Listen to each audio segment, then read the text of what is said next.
छत्तीसगढ़, जिसे हम धान का कटोरा कहते हैं, वहां आज किसान खाली कटोरा लेकर खड़ा है। सरकार ने बड़े बड़े विज्ञापन दिए, रिकॉर्ड खरीदी के दावे किए, लेकिन हकीकत क्या है? छत्तीसगढ़ के लिए यह सवाल इसलिए सबसे ज्यादा अहमियत रखता है क्योंकि ये वही किसान हैं जिन्होंने विष्णुदेव सरकार को सत्तासीन होने का मौका दिया। ये वही किसान हैं जिन्होंने भाजपा की रीति और नीति पर भरोसा किया। पर आज की हकीकत यह है कि जब 31 जनवरी की शाम को धान खरीदी केंद्रों के गेट बंद हुए तो प्रदेश के लाखों किसानों के अरमानों पर मानो ताला ही लग गया। आज हम बात करेंगे उन आंकड़ों की जिन्हें सरकार छिपाना चाहती है और उस वादा खिलाफी की जिसने छत्तीसगढ़ के अन्नदाता को फिनाइल पीने पर मजबूर कर दिया है। नमस्कार, अभिषेक दुबे के साथ आप देख रहे हैं CGNN लाइव। केंद्र का बजट आ चुका है जिसमें ना तो किसान की प्रगति है, ना ही युवाओं के लिए कोई आस है, ना ही मध्यम वर्गीय लोगों के लिए कोई राहत का पैगाम है। इसके बाद छत्तीसगढ़ की सरकार भी अपना बजट का पिटारा खोलेगी, लेकिन केंद्र सरकार ने जैसा बजट पेश किया है उसके बाद राज्य की विष्णुदेव सरकार से आस आखिर कैसे लगाई जा सकती है? बहरहाल इस वक्त हम बात कर रहे हैं उन आंकड़ों की जिसका लक्ष्य विष्णुदेव सरकार ने खुद तय किया था, जिसके मुताबिक प्रदेश के किसानों से 160 लाख मीट्रिक टन धान खरीदना था, लेकिन खरीदी खत्म होने तक केवल 139.85 लाख मीट्रिक टन धान ही खरीदा जा सका। यानी सरकार अपने ही लक्ष्य से 20 लाख टन पीछे रह गई। तो जाहिर सी बात है कि लाखों की संख्या में किसान धान बेचने से वंचित हो चुके हैं, जिन्होंने न्याय की गुहार लगाई है। और यदि सरकार ने अनसुना किया तो फिर किसानों के गुस्से की जो ज्वालामुखी फटेगी उसका हश्र क्या होगा, इसका अंदाजा भी नहीं लगाया जा सकता। सरकारी पोर्टल के मुताबिक इस साल कुल 27,41,000 किसानों ने रजिस्ट्रेशन कराया था, लेकिन धान बिका सिर्फ 25,49,000 किसानों का। गणित साफ है, लगभग 2 लाख किसान अपनी उपज नहीं बेच पाए। यानी कुल पंजीकृत किसानों में से करीब 7 से 8% किसान सीधे तौर पर वंचित रह गए। ऐसे में सवाल उठना स्वाभाविक है कि क्या यही सुशासन है? जबकि विष्णुदेव सरकार और उनके मंत्री कहते नहीं थकते थे कि राज्य के हर अन्नदाता की चिंता का ख्याल रखना सरकार की पहली प्राथमिकता है। उनकी प्रगति से ही राज्य की प्रगति सुनिश्चित होती है। तो सवाल है कि क्या 20 लाख टन धान लिए बैठे वो 2 लाख किसान छत्तीसगढ़ के नहीं हैं जिन्हें खरीदी उत्सव से वंचित कर दिया गया? इसका जवाब तो सरकार को ही देना होगा। सरकार कहती है हमने टोकन तुअर हाथ ऐप बनाया, लेकिन सच्चाई यह है कि आखिरी 15 दिनों में सिस्टम को ऐसे जाम किया गया कि छोटे किसान दर दर भटकते रहे। 15 जनवरी के बाद ना ऑनलाइन टोकन कटा ना ऑफलाइन। किसान संगठनों का आरोप है कि करीब 2.85 लाख किसानों का टोकन ही नहीं कट पाया, जिनमें से 1.9 लाख तो सीमांत और छोटे किसान थे।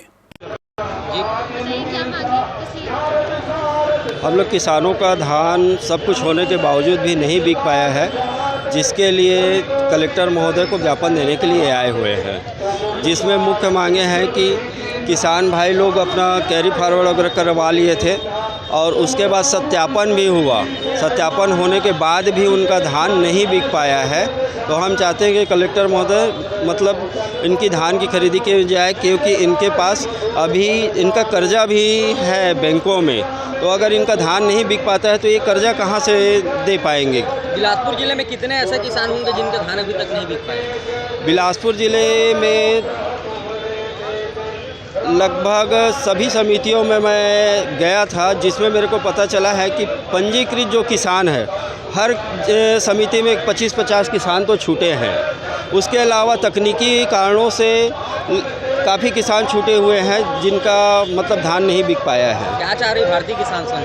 भारतीय किसान संघ चाह रही है कि किसानों का पूरा धान सरकार ले। अभी समय बीत गया है तो आगे की रणनीति क्या रहेगी अगर नहीं खरीदी? नहीं, अगर खरीदी नहीं होती है, जिन किसानों को छूट गया है, तो हम लोग आगे की रणनीति हम लोग को किए है कि हम लोग उग्र आंदोलन करने के लिए बाध्य हो जाएंगे। तो अपना पूरा परिचय देंगे। लक्ष्मी प्रसाद साहू, भारतीय किसान संघ जिला अध्यक्ष।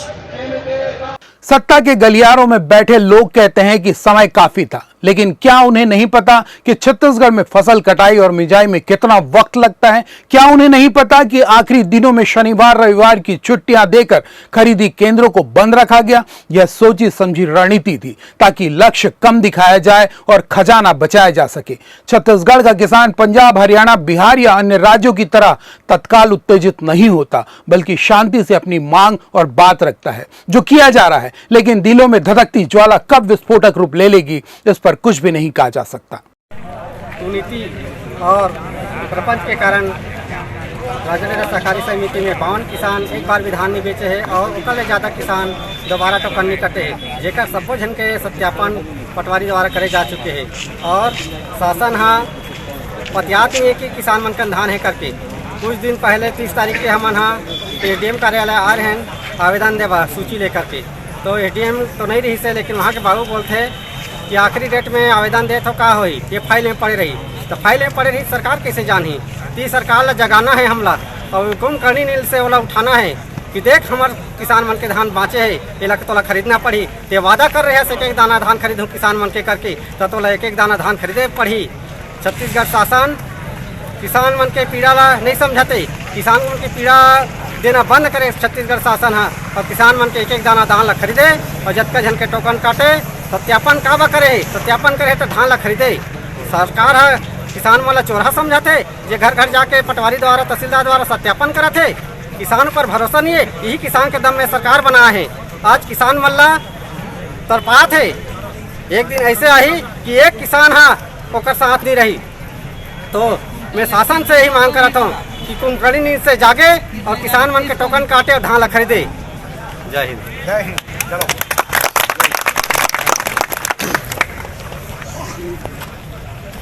याद कीजिए वो चुनावी सभाएं। वादा किया गया था कि एक एक दाना खरीदा जाएगा। वादा था 3100 रुपए प्रति क्विंटल का। लेकिन आज जब किसान अपना धान लेकर खड़ा है तो उसे समय सीमा का बहाना देकर घर भेज दिया जा रहा है। 21 क्विंटल प्रति एकड़ का नियम तो बना दिया, लेकिन जब किसान बेचने पहुंचा तो बारदाने की कमी, कभी सर्वर डाउन तो कभी नमी का बहाना बनाकर उसे हतोत्साहित किया गया। ये वही किसान है जिन्होंने आपको सत्ता के शीर्ष पर बैठाया था। आज जांजगीर चांपा से लेकर बस्तर तक की खबरें देखिए। किसान आत्महत्या की कोशिश कर रहे हैं क्योंकि कर चुकाने के लिए उनके पास अब कोई रास्ता नहीं बचा है। व्यापारियों को धान औने पौने दाम पर बेचने के लिए मजबूर करना, क्या यही मास्टर प्लान था? छत्तीसगढ़ का किसान खैरात नहीं मांग रहा, वो अपना पसीना और अपनी मेहनत की कीमत मांग रहा है। 2 लाख किसानों का धान ना खरीदना सिर्फ एक आंकड़ा नहीं है, यह 2 लाख परिवारों की खुशियों पर डकैती है। अगर सरकार वास्तव में किसान हितैषी है तो उसे तुरंत पोर्टल खोलने की आवश्यकता है और उन किसानों का धान खरीदने की आवश्यकता है जिन्हें वैट टोकन नहीं मिल पाया या जो अंतिम समय में वंचित रह गए। इस मसले पर आप क्या सोचते हैं? क्या छत्तीसगढ़ में धान खरीदी के नाम पर किसानों के साथ छल हुआ है? कमेंट में अपनी राय जरूर दें और इस वीडियो को इतना शेयर करें कि रायपुर से लेकर दिल्ली तक की कुर्सियां हिल जाएं। फिलहाल दीजिए मुझे इजाजत। नमस्कार।